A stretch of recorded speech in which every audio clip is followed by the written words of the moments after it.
పడుకునేది పాము ఆదిశేషుడి మీద, ప్రయాణించేది గ్రద్ద గరుత్మంతుడి మీద. కానీ పాముకి గ్రద్దకి బయట కనిపిస్తే చంపుకునేంత శత్రుత్వం ఉంది.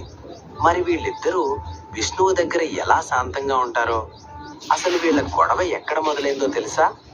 వీళ్ళిద్దరి తల్లులైన కద్రువ వినత ఇద్దరు అక్కా చెల్లెళ్ళే. కద్రువ పాములకు తల్లైతే వినత గరుత్మంతుడికి తల్లి. ఒకరోజు సముద్రమదనంలో పుట్టిన తెల్లటి గుర్రం తోక రంగు గురించి ఇద్దరికీ పందెం జరిగింది. వినత తోక తెలుపు అంటే కద్రువ నలుపు అంది. కానీ కద్రువ మోసం చేసి తన పాము పిల్లలను ఆ గుర్రం తోకకు చుట్టుకునేలా చేసింది. పందెంలో ఓడిపోయిన వినత కద్రువకు బానిసగా మారిపోయింది.